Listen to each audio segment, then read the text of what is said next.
Greetings, people of the internet. I'm Scott with Serkworks Art Labs. Welcome to the underground laboratory where we create robots, aliens, zombies, and other imminent threats to humanity. We also create comic books as part of the 100 Days of Making Comics Challenge, where you spend 30 minutes a day or more every day working on your own personal comic book project, and you do that for 100 days straight.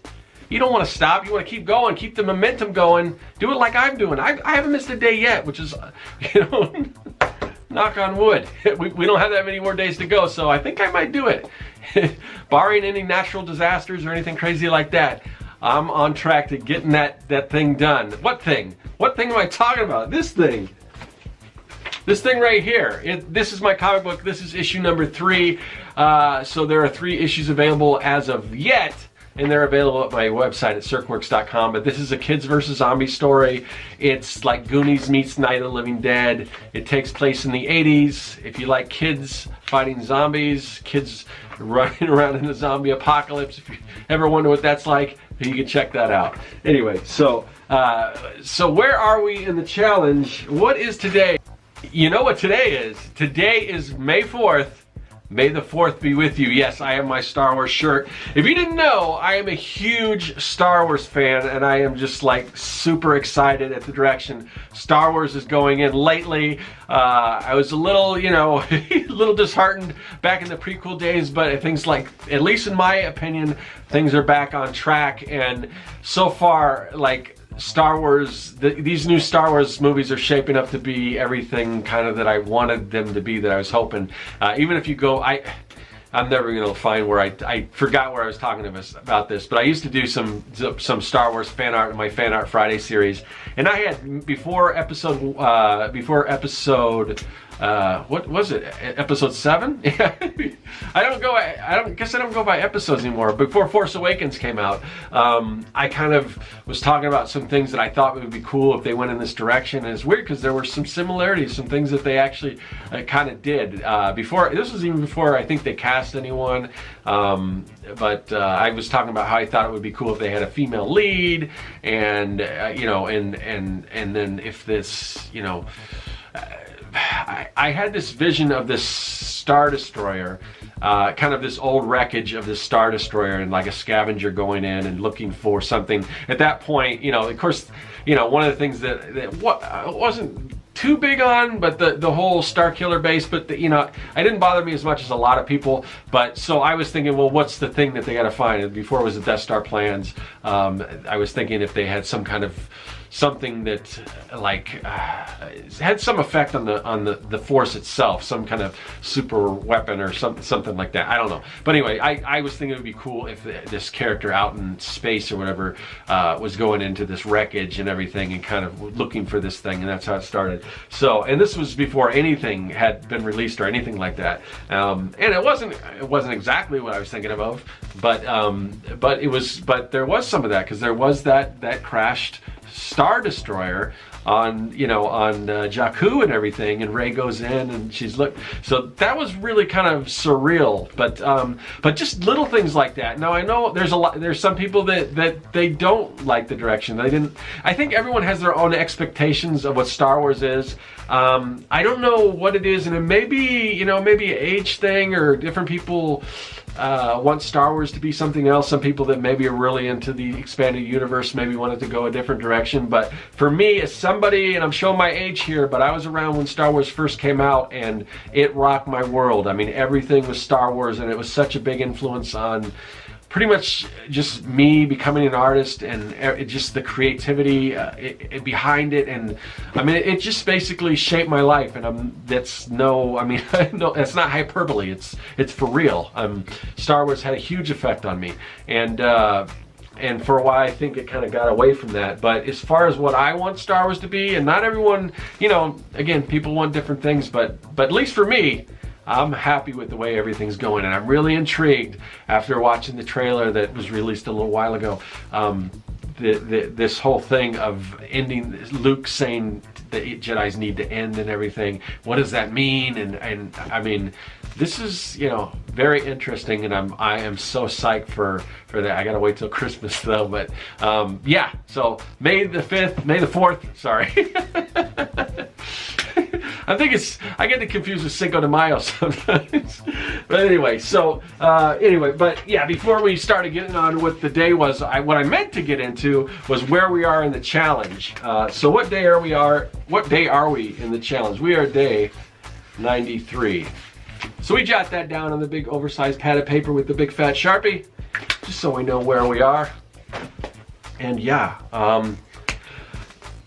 man, I don't know, still, you know, every time when we get closer to these Star Wars movies, and now hopefully hopefully I won't get burnt out because they're going to do one every year. But man, the sagas. I mean, I love Rogue One. I thought Rogue One, you know, same thing. Some people, you can't please everyone, I guess, but we're not going to get into that. But I love Rogue One. But there's something about the kind of these saga movies that, you know, there's just something more to them.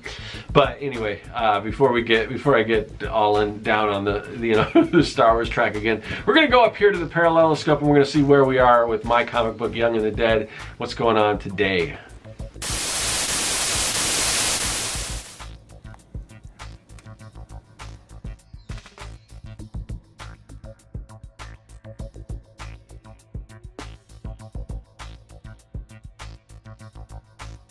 Alright, I'm going to show you how you do chili in the Circling household. So, get 2 pounds of ground beef, 4 cans of kidney beans, a quart of tomato sauce, 2 packages of McCormick chili seasoning, plus whatever other spices you want to throw in there. But that's not it. You let that cook all day in the crock pot, but that's not it. That's not what you get. The trick is, when it's done, it's the toppings. So, get some red onions. Alright, of course you gotta get some cheddar cheese. Then jalapeno cornbread, and you put that right in there with it, and you're gonna mix that up. Crumble it all up, get it in there. Like that. And then, what's the term? Coup de grace? What's that? What is it? The top? Yeah. Coup de grace? Okay, the coup de grace is where you take just a dollop of sour cream, you plop it on there, and that's how you do chili. Actually, that's not how you do chili because I forgot the sriracha. You gotta put the sriracha on there too.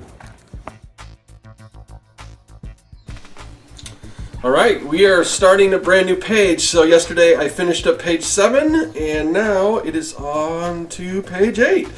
And right now just kind of blocking out my panels. And this is also, in addition to being a new page, this is a new scene. So I got to start off with sort of an establishing shot. We'll get a bird's eye view. And I'm not exactly sure what I'm doing here. I have to draw a few cars. It's like a collision. 2 cars kind of crashed. And if you've been following the book, you may have seen this is sort of the aftermath. We've already kind of been in this scene before. So cars aren't my strong point, but like anything else, it's, you know, you break everything down into shapes and boxes and cubes and things like that. So that's kind of what I'm doing here. But I think it's going to need a little more attention. But trying to get this shot looking properly. I don't know if I'm super happy with it yet, and I'm going to keep working on it. There was a similar shot in another issue, and I wanted it to be a little different, but I'm worried it might be too similar.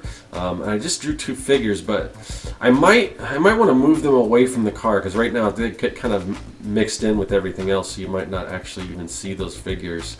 So I might move them. I think I'm going to move them away from the car. Yeah, I think this, like I said, I think this needs a little more work, but that's enough for today. That's the first pass. You know. All right, we're doing movie night, so we got some snacks here. Let's see what we got.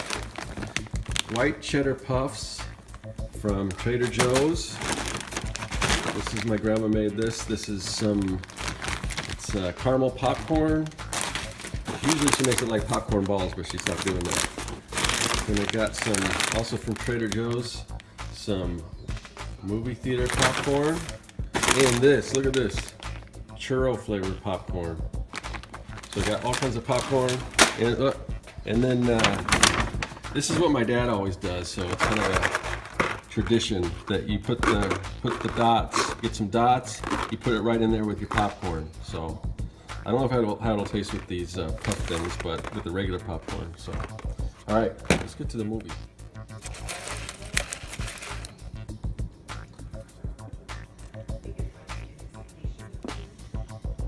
May the 4th be with you. So I've been waiting to watch this since I got it on DVD. But tonight seems like just as good as any night to watch it. So I'll put this on.